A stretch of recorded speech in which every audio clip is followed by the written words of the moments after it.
uma distribuição sinapse Etchongo.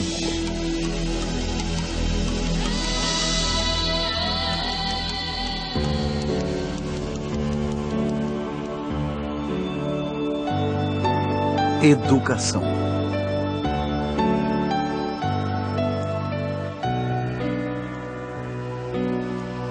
Nós, seres humanos, somos o produto daquilo que aprendemos, daquilo que experimentamos e descobrimos.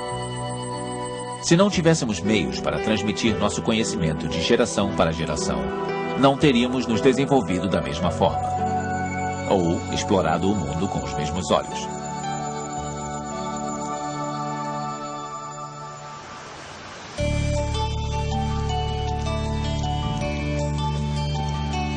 Os pais são responsáveis pela educação dos filhos, preparando-os para entrar em sua sociedade.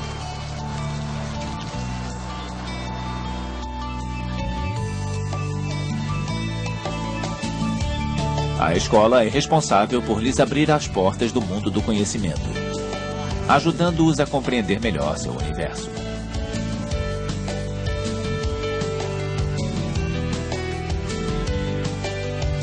O objetivo da escola não é apenas saciar a sede de conhecimento, mas também preparar as crianças para desempenhar um papel na sociedade.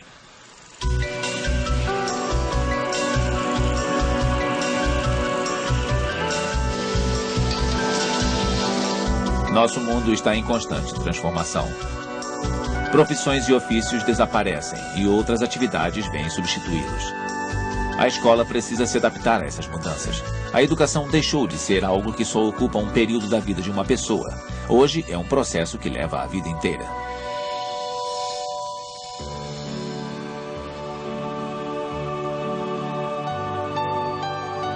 A educação está intimamente relacionada ao desenvolvimento de uma sociedade e tem um influente poder de moldar aqueles que mudarão as coisas e, consequentemente, o mundo.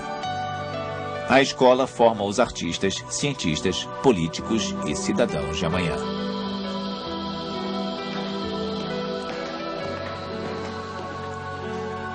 Através de sua constante evolução pela história, a educação escolar sempre foi alvo de acalorados debates. Da fala à escola.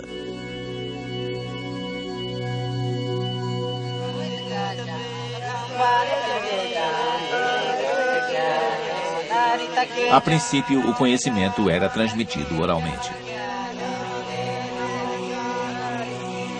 Antes do surgimento da escrita, nossos ancestrais precisaram usar a tradição oral para transmitir sua sabedoria, como ainda fazem algumas culturas indígenas hoje.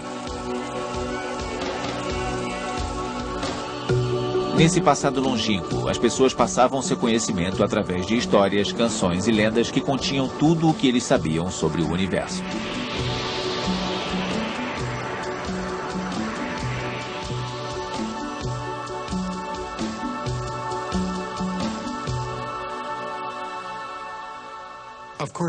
É claro que o conhecimento era transmitido de uma geração para a próxima muito antes das escolas existirem. Isso acontecia através de experiências em primeira mão, observação ou participação dos ritos e rituais de culto da sociedade. Era essa a maneira como aprendíamos a construir o nosso caminho no mundo.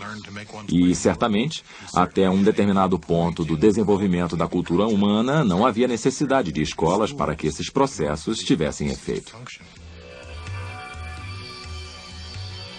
Cerca de 3.500 anos antes de Cristo, os métodos educacionais evoluíram. A invenção da escrita foi uma condição tanto necessária quanto suficiente para a criação das escolas.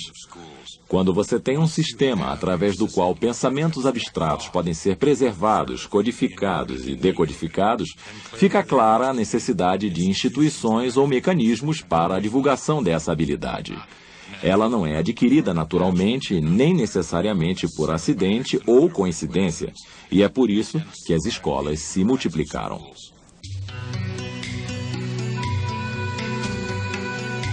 Tabletes de barro cobertos com palavras que eram destinados à educação confirmaram que os sumerianos realmente tinham escolas.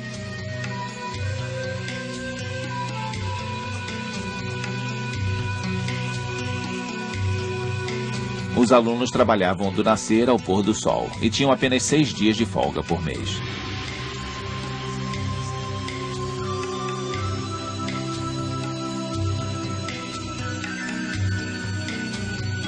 Eram necessários anos de trabalho duro para aprender os 2.000 pictogramas que compunham sua linguagem escrita.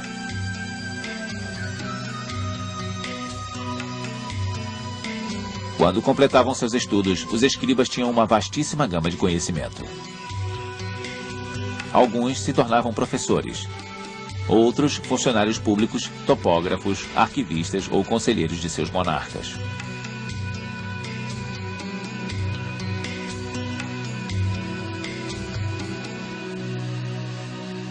Dentro da sociedade havia um grupo de homens que tinha a função de escribas, e eram eles que guardavam os documentos. Se precisasse mandar uma carta para alguém, você ia até eles e lhes pagava. Mas as escolas se tornaram importantes para uma classe social específica.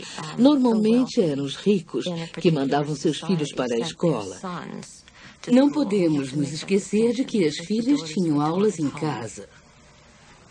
A escola era somente para os meninos.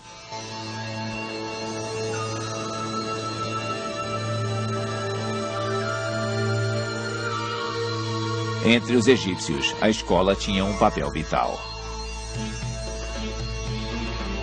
O currículo escolar concentrava-se no ensino de hieróglifos, matemática e geometria.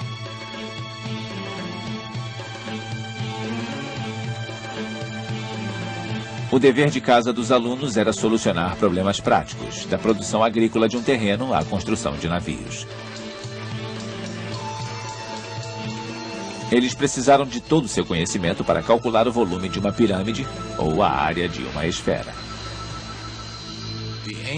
O objetivo da instrução nas primeiras escolas, e por motivos perfeitamente compreensíveis, não era estimular inovação, originalidade e individualidade, e sim divulgar aquilo que era considerado uma cultura sacrossanta.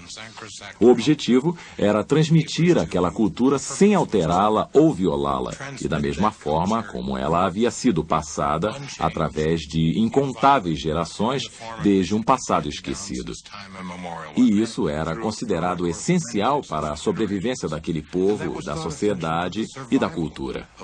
Assim, compreensivelmente, a inovação e a mudança não eram apreciadas ou encorajadas.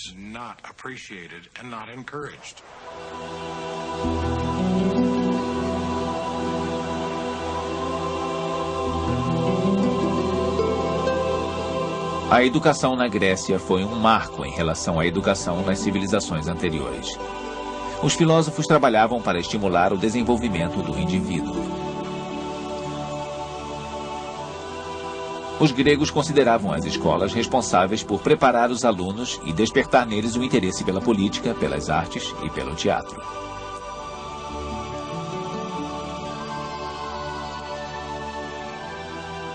De acordo com a lei grega, os pais deveriam providenciar a educação de seus filhos homens. Entre os 7 e os 18 anos de vida, os alunos frequentavam uma escola privada e eram supervisionados por um escravo que era chamado de pedagogo.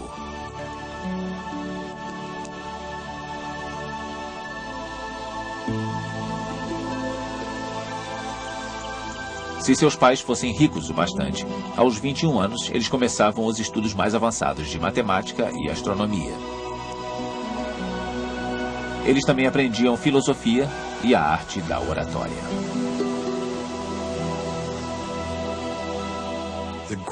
Os gregos acreditavam no poder da palavra falada e admiravam aqueles que dominavam essa arte. A oratória, a retórica avançada e a arte do discurso público eram muitíssimo apreciadas e constavam nos currículos das escolas quase desde o princípio.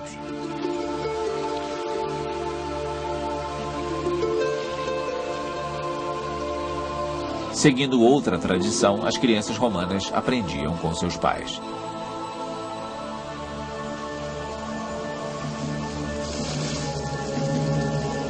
Quando a Grécia foi conquistada no século II a.C., esse modelo de educação foi suplantado.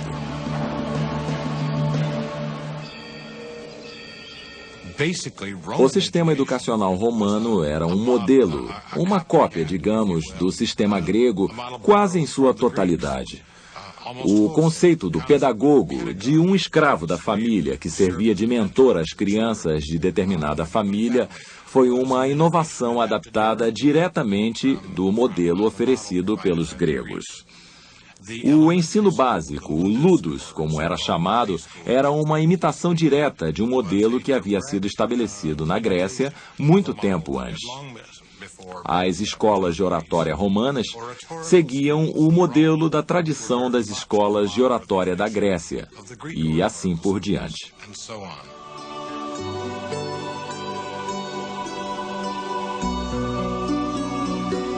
Os jovens romanos estudavam grego para poderem desfrutar da poesia e da filosofia.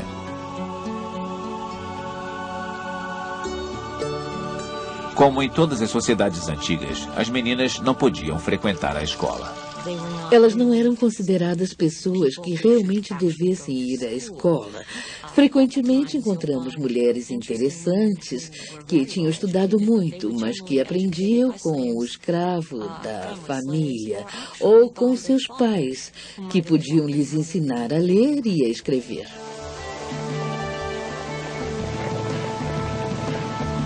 Os romanos disseminavam sua cultura através do império, e ao fazê-lo também divulgavam a cultura grega.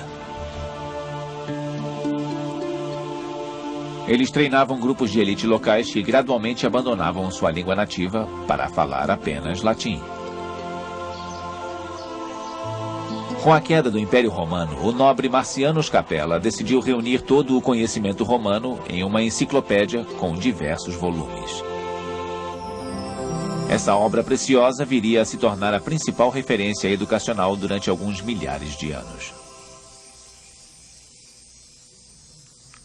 Escola, Igreja e Estado.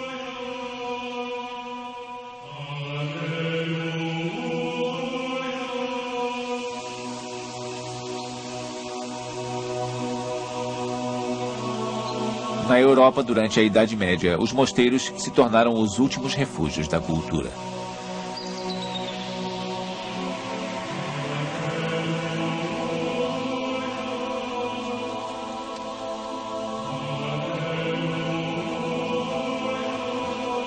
Alguns deles formaram escolas monásticas para oferecer educação ao clero. Mas tais escolas eram raras, e o mundo perdeu grande parte do conhecimento que os antigos nos deixaram.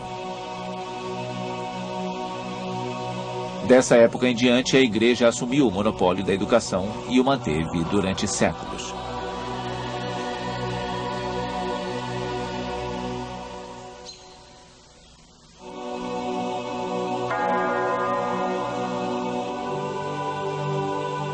No que se refere à educação, um personagem da Idade Média se sobressai dentre os outros, o imperador Carlos, posteriormente conhecido como Carlos Magno.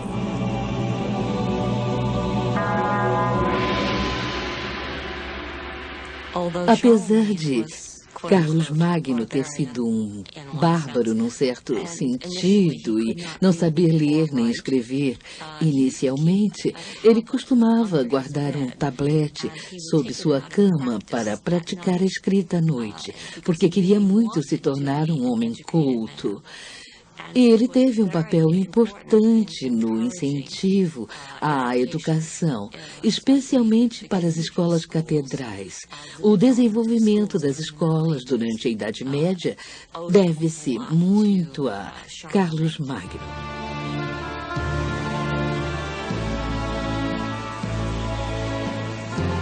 No ano 800, após conquistar a maior parte da Europa, Carlos foi coroado imperador cristão do Oeste pelo Papa Leão III.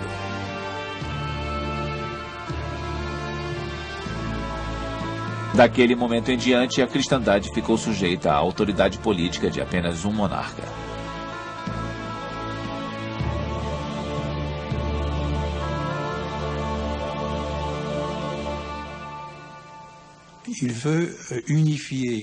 Ele queria unificar toda a Europa Ocidental, que estava sob seu comando.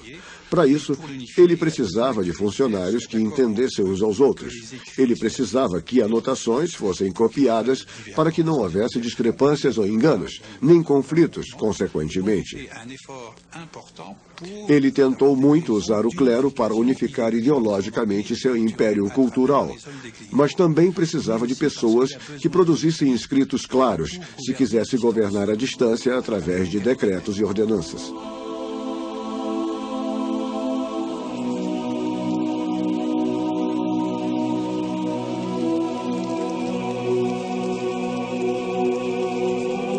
Esses decretos espalhados por todo o império eram leis instituídas por Carlos Magno. É imperioso para nós que os mosteiros, o governo que Cristo generosamente nos legou, não se satisfaçam com uma vida piedosa, mas igualmente se dediquem à tarefa de ensinar.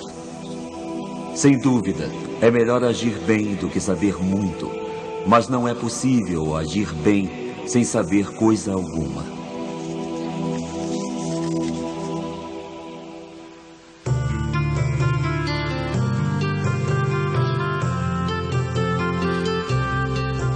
Logo, as escolas foram estabelecidas nas catedrais.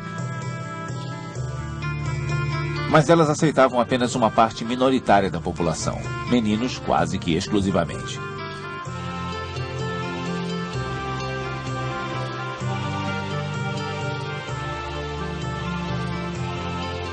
No começo do século XIII, surgiram as primeiras universidades.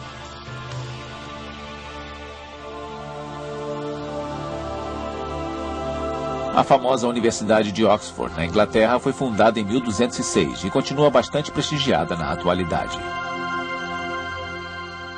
Um dos motivos principais para o aparecimento das universidades foi a crescente necessidade de reassimilar a informação que havia sido perdida com o ocaso da antiguidade greco-romana.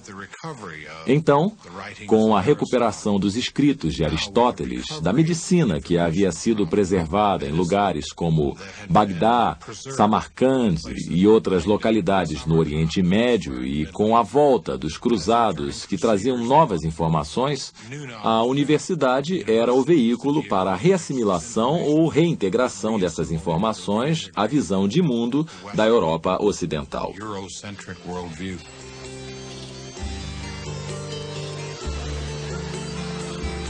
No século XVI, protestantes alemães foram os primeiros a traduzir a Bíblia para outras línguas que não o latim. Eles acreditavam que um dos princípios da reforma era que todos os crentes deveriam ser capazes de ler a Bíblia.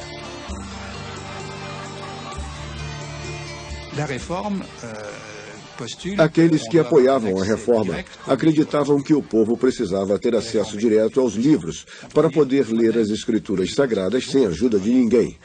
Para isso, precisavam saber ler, pois não podiam depender de intermediários. Nos lugares onde a ideia de reforma era forte, o movimento de alfabetização também o foi, mesmo entre os plebeus e até entre as meninas, pois elas também têm alma. Se só é possível ser um bom cristão tendo acesso aos livros, era preciso saber ler. Nas regiões onde a reforma foi bem sucedida, também tiveram êxito a alfabetização, a criatividade e a formação de escolas para plebeus e para meninas, e a Contra-Reforma teve de considerar todos esses fatos.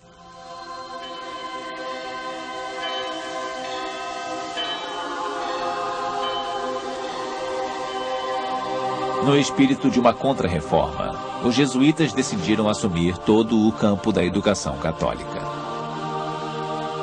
No século XVII, eles fundaram mais de 500 colégios.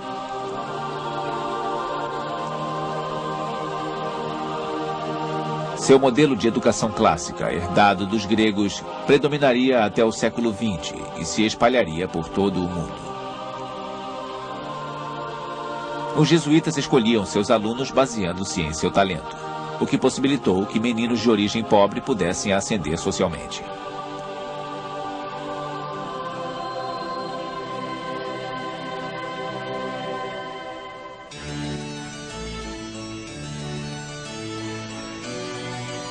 O século XVIII viu o começo de outra revolução na história da educação. O iluminismo foi muito importante para a era moderna, para a história moderna e para a educação moderna, pois enfatizava a razão e reforçava a ideia de que as pessoas podiam pensar por elas mesmas, podiam usar a razão para entender o mundo que as cercava. E isso, é claro, questionava o modo de pensar que a igreja ensinava às pessoas, pois se pudessem pensar por si próprias, não precisariam de alguém que pensasse por elas. E isso também coincidiu com o nascimento da ciência moderna e da teoria política.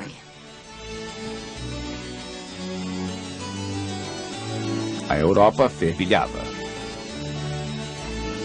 As pessoas falavam cada vez mais do direito à educação para todos.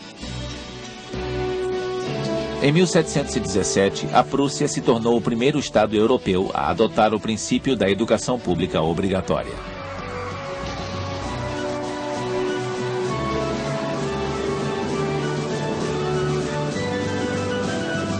No começo da Revolução Francesa, Jean-Jacques Rousseau publicou Les Mille, um romance que questionava os métodos educacionais usados nas escolas.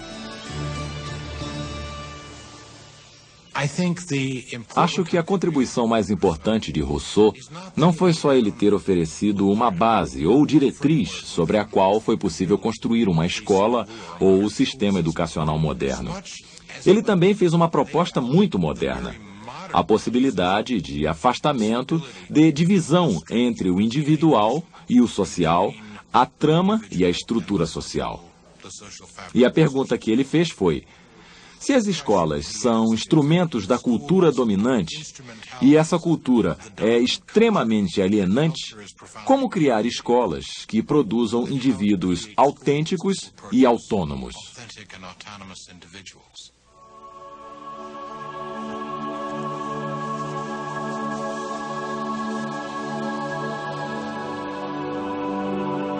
Rousseau abriu caminho para toda a filosofia do pensamento educacional moderno.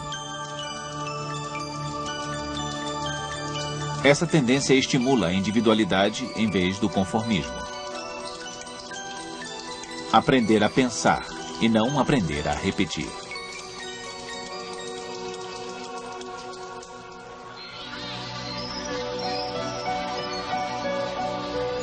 Com a Revolução Francesa, o Estado começou a assumir o controle das escolas, assim como de várias outras instituições.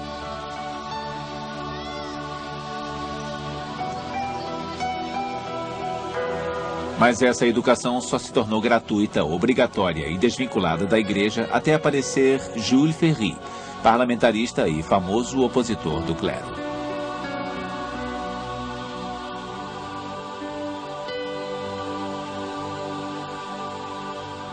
Fiz uma promessa a mim mesmo. Em meio a todas as necessidades gritantes da atualidade, em meio a todos os problemas, escolhi uma que me devotar com toda a minha inteligência, coração, força física e moral: a educação do povo. Nosso sistema educacional é desigual. Sendo assim, eu os desafio a oferecer direitos iguais, não uma igualdade teórica, mas uma igualdade real.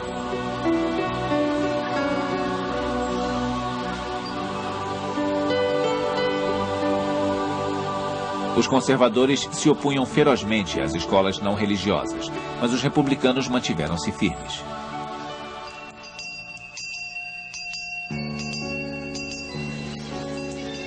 Nas escolas, a oração e o catecismo deram lugar à instrução cívica. Os alunos aprendiam a ser bons republicanos, livres para exercitar suas faculdades críticas.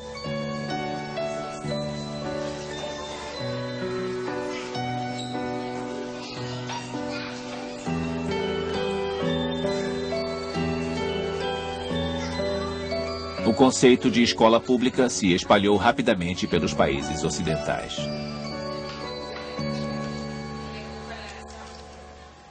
Na Europa, a educação cresceu a uma velocidade muito maior. Um dos motivos foi o alto grau de industrialização do continente. Eu acredito que existe uma ligação entre a industrialização e a educação em massa. A China, por exemplo, era uma cultura não industrializada em que a educação não estava disponível a todos. Muito poucas pessoas estudavam. A mesma relação pode ser feita com a Rússia czarista.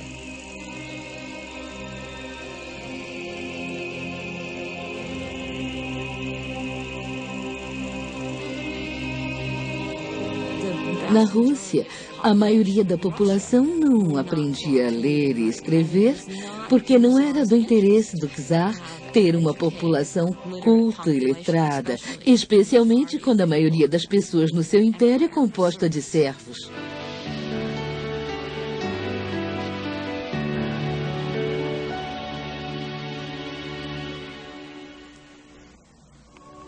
A escola e a vida.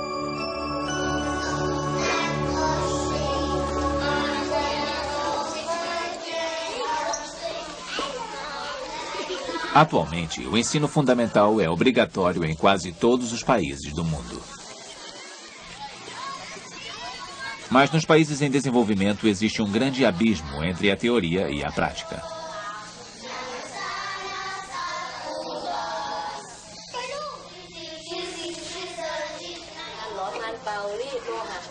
Em vários países da África, da América Latina e do Sudoeste Asiático, apenas 65% das crianças vão à escola. Nas zonas rurais, a porcentagem é ainda menor.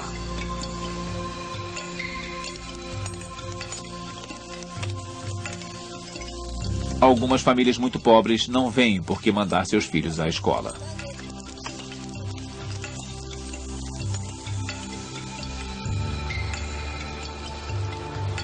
Outras não têm como arcar com todas as despesas.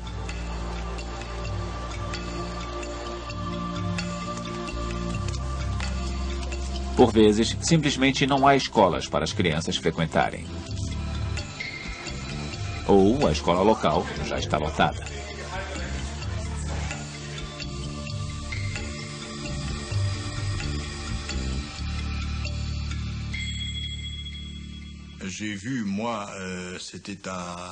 Eu vi pessoalmente uma sala de aula da primeira série com 250 alunos.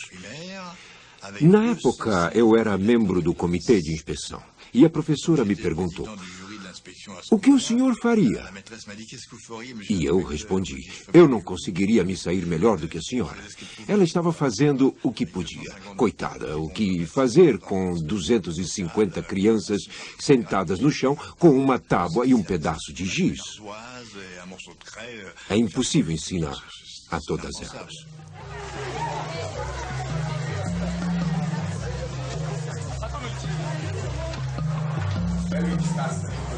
Na África do Sul, com a abolição do apartheid, uma multidão de jovens negros ingressou no sistema educacional e tudo é insuficiente. Professores, salas de aulas, livros.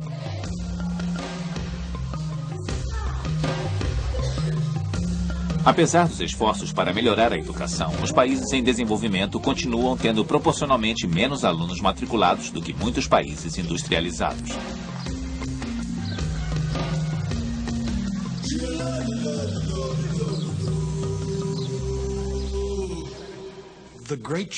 O grande desafio para os países em desenvolvimento da África, Ásia e do resto do mundo é: quando os recursos são escassos, quanto deve ser investido em educação? Eles devem tentar produzir um sistema educacional de massa, começando com o básico, a alfabetização, ou devem começar com umas poucas universidades e ir treinando uma nova geração de líderes na esperança de que eles tenham mais possibilidades de implantar um sistema educacional mais extenso e mais completo?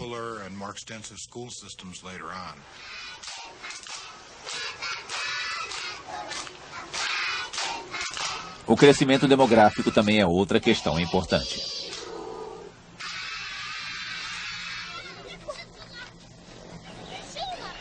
No Oriente Médio, na América Latina e no Sudoeste Asiático, 40% da população está em idade escolar.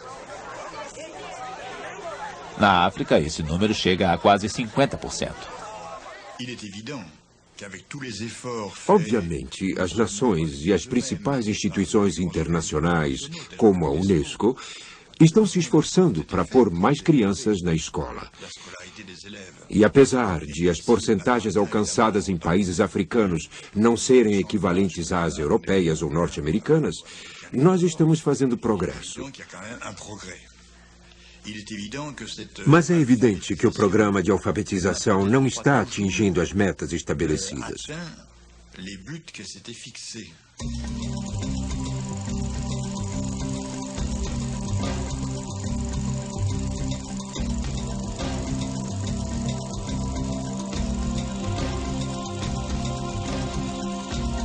Nos países em desenvolvimento, as pessoas costumavam usar as técnicas educacionais herdadas dos tempos coloniais.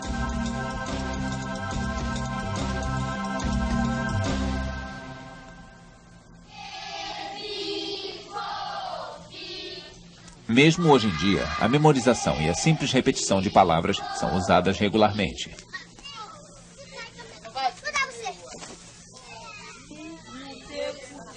Os alunos aprendem regras abstratas que são inúteis em sua sociedade. Nas zonas rurais, o calendário escolar ignora tanto a época da colheita quanto as exigências do trabalho no campo. A vida em algumas aldeias era revolucionada quando alguém, um padre ou um professor, abria um poço. É claro que, subitamente, toda a vida econômica se transformava. Todos os habitantes poderiam ter uma horta e plantar legumes. A vida mudava completamente. Talvez aprender como e onde cavar um poço seja tão importante quanto aprender a ler.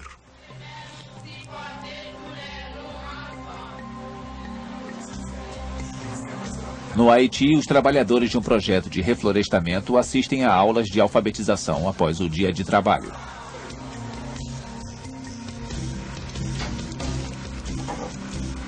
Em Burkina Faso, cursos de mecânico estão disponíveis para jovens mulheres que queiram combater o desemprego e os tabus da sua sociedade. São experimentos isolados. Mas mesmo que fizessem parte de uma diretriz política organizada, isso seria suficiente para garantir a prosperidade?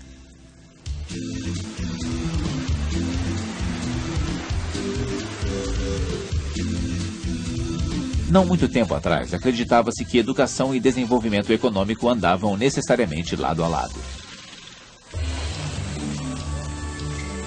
A taxa de crescimento econômico da Coreia do Sul, por exemplo, sobe tão rapidamente quanto a porcentagem de crianças matriculadas em escolas. Hoje sabemos que essa não é a regra geral.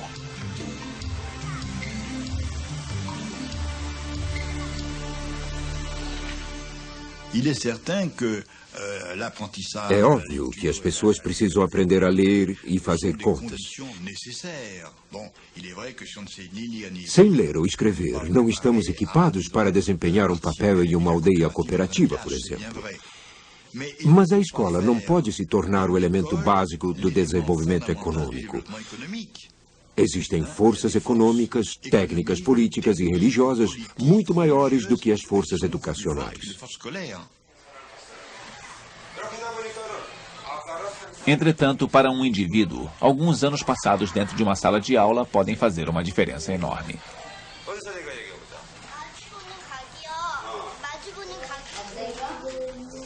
Uma criança que aprende a ler e escrever está mais preparada para enfrentar o futuro.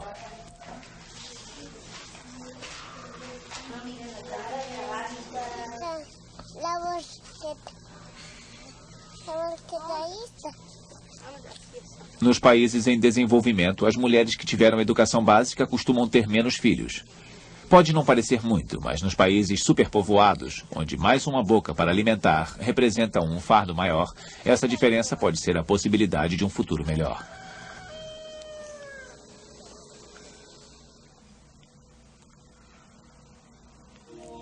A escola sob questionamento.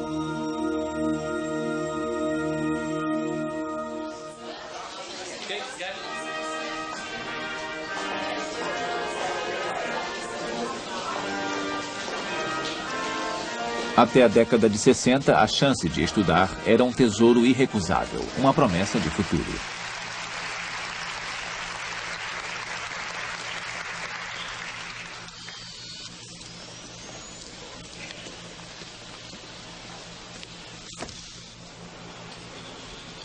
Atualmente, apenas um diploma não basta. Todos precisam estudar cada vez mais e ter múltiplas habilidades para encontrar um lugar no mercado de trabalho.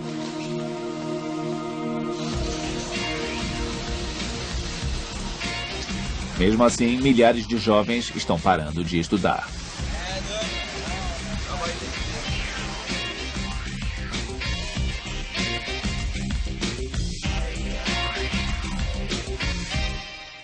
A taxa de evasão escolar entre muitos alunos de diversas minorias urbanas varia entre 30% e 50%. O motivo principal para esses alunos pertencentes a minorias urbanas e mesmo para os jovens brancos da classe operária pararem de estudar é que eles não veem o valor do saber, eles não veem a diferença que isso pode fazer a longo prazo.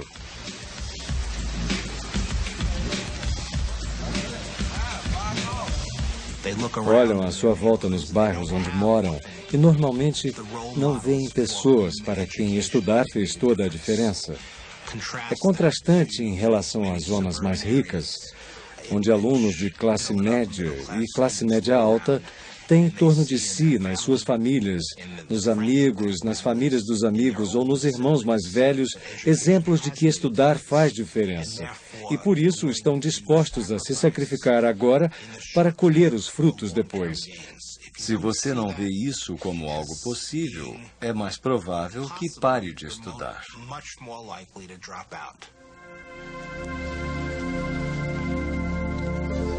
A escola pública de hoje está enfrentando desafios muito diferentes daqueles que a escola elitista enfrentou no passado.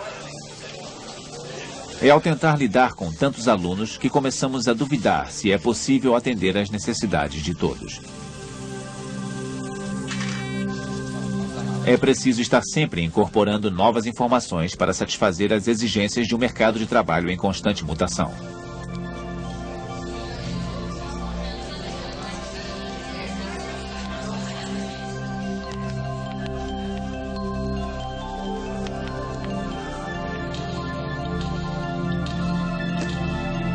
A adaptação é uma tarefa difícil para as escolas. Já passamos por incontáveis reestruturações, revisões, mudanças e alterações de currículo e métodos de ensino.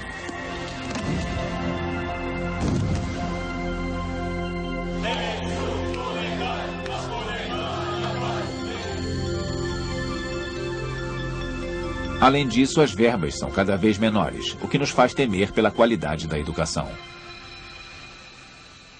Nos Estados Unidos, o ensino superior está se tornando uma mercadoria.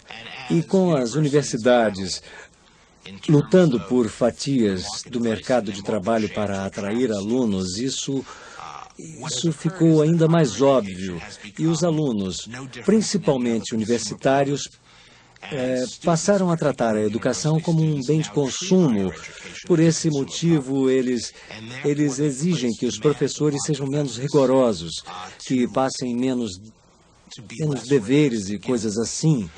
Uma das consequências disso é que no sistema universitário, em que boas notas são recompensadas e as ruins punidas, a tendência tem sido uma diminuição da média mínima, uma redução das tarefas para conquistar mais matrículas. As escolas estão abertas para todos, mas também estão abertas aos problemas sociais das comunidades onde se localizam.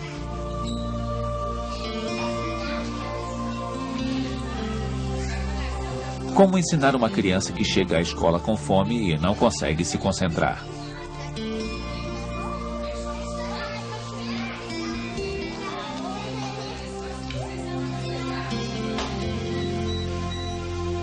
Pobreza, violência, drogas e distúrbios de aprendizagem são apenas algumas das tristes realidades que assolam as escolas hoje. É óbvio que a escola não pode substituir a família, mas mesmo assim precisa aceitar qualquer aluno. Todo mundo quer que as crianças cheguem à escola prontas para aprender, com pais participativos que as incentivem, mostrando a elas a importância da educação. Mas normalmente não é esse o caso. Por isso, cabe às escolas satisfazer todas as necessidades, tanto sociais quanto acadêmicas. E se isso significa assumir papéis que pertenciam à família, é isso que as escolas precisam fazer. A escola não deve apenas ampliar seu papel social, deve também ampliar sua clientela.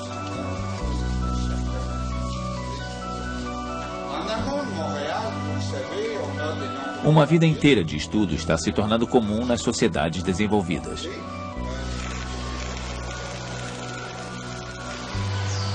As funções mais básicas estão sendo eliminadas pela aplicação da robótica e da tecnologia de informação, e os trabalhadores precisam voltar à sala de aula para adquirir novas aptidões.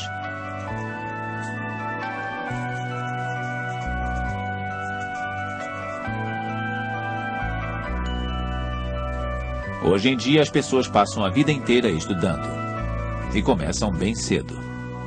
This is 4 plus 2 plus 3 plus 1 plus 2 equals 12. Very good. Well done, Rufus.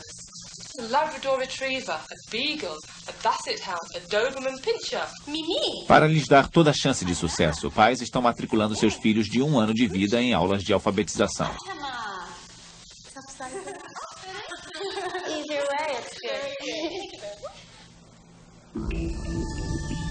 Na Califórnia, existem até programas de estudo para fetos.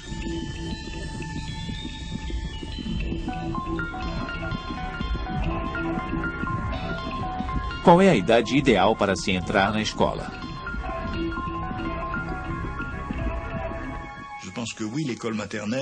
Acho que o jardim da infância, de fato, ajuda as crianças a se acostumarem ao ensino elementar. Meu lado científico me pergunta, posso provar isso? Devo admitir que, cientificamente falando, não existe prova irrefutável de que isso é verdade. Quando eu realizo uma pesquisa para ver se as crianças que foram ao jardim da infância reagem melhor do que as outras, existem muitas diferenças, mas nenhuma prova concreta. Ainda assim, na prática, as crianças que vão ao jardim da infância normalmente se adaptam melhor ao ensino elementar do que as outras crianças.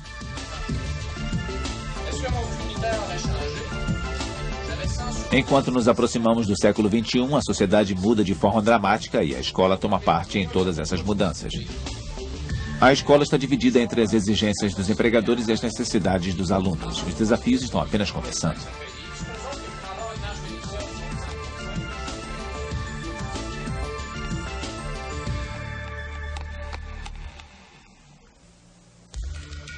A escola de amanhã.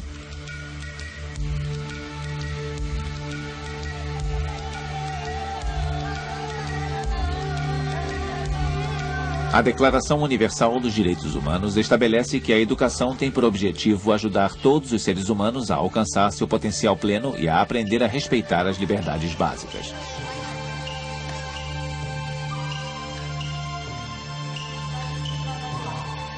Existem 3 princípios que o sistema educacional deve seguir para atingir essas metas. O primeiro é preciso oferecer condições para a transição entre o círculo limitado da família e o círculo mais amplo da comunidade e da sociedade como um todo. Ajudar na integração social, que vemos acontecer em toda parte e das maneiras mais variadas. A segunda responsabilidade básica é fornecer uma ligação entre o passado, o presente e o futuro. E a terceira responsabilidade básica é, a partir da cultura circunscrita à comunidade, introduzir o indivíduo a uma cultura universal, ou seja, a humanidade.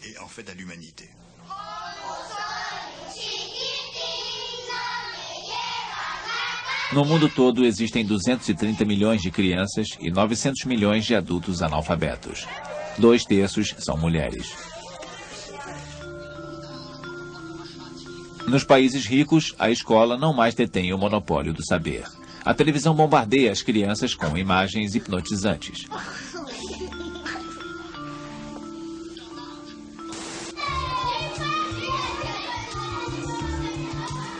A mídia tem um apelo tão forte sobre as emoções infantis que está se tornando difícil para a escola ensinar as crianças a pensar. Fazer relações entre informações diferentes e integrá-las ao seu conhecimento, dando-lhes um significado, é uma tarefa muito mais árdua.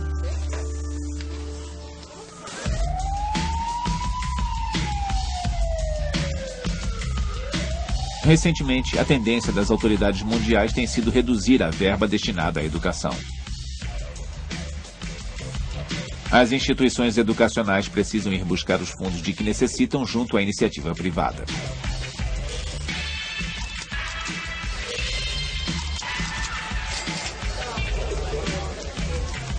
Mas existe o receio de que, a longo prazo, o currículo escolar seja adaptado para se adequar às necessidades da indústria em vez de treinar futuros cidadãos livres para usar sua própria capacidade de julgamento.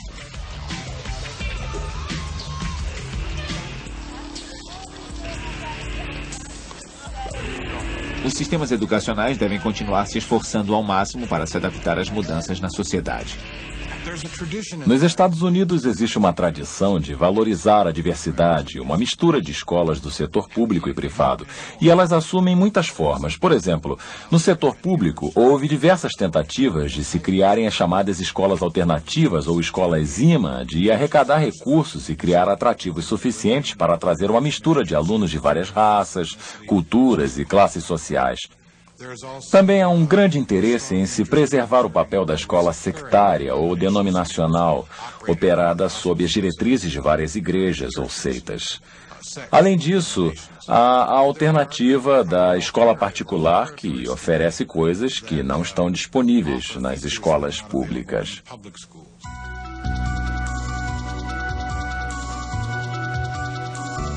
Hoje em dia, gastam-se enormes quantidades de dinheiro para integrar novas tecnologias à educação.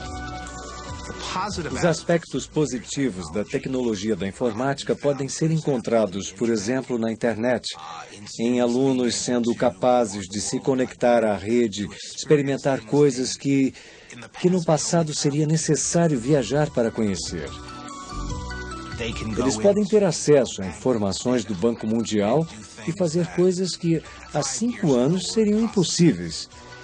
Se nos lembrarmos de que a tecnologia é uma ferramenta que intensifica a aprendizagem, os computadores são uma bênção. Quando são usados para substituir professores, para substituir o próprio ato de pensar, quando são usados como babás, sua influência é profundamente negativa. Em nossas vidas, cada um de nós foi profundamente influenciado por determinados professores que nos ensinaram a ver o mundo de forma diferente. Mas se a escola pretende transmitir conhecimentos e valores básicos, ela própria deve ser vista como algo de valor. A mensagem veiculada é que é importante ser bonito, magro, famoso, conhecer a última moda, usar a roupa certa. Se a cultura popular não valoriza o saber, como podemos esperar que os alunos o façam? Frequentemente, nossas escolas tentam ensinar coisas que nossa cultura não valoriza. Se quisermos que os nossos alunos levem os estudos a sério, nós também devemos levar a educação a sério.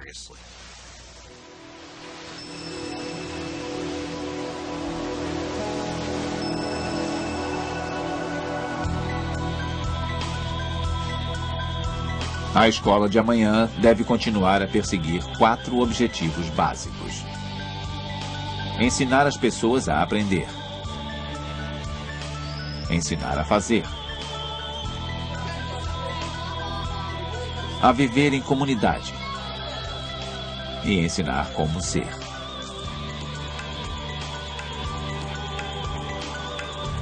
Além das diferenças econômicas, culturais e religiosas, a escola tem um papel vital na construção de um clima de respeito, justiça e igualdade neste planeta.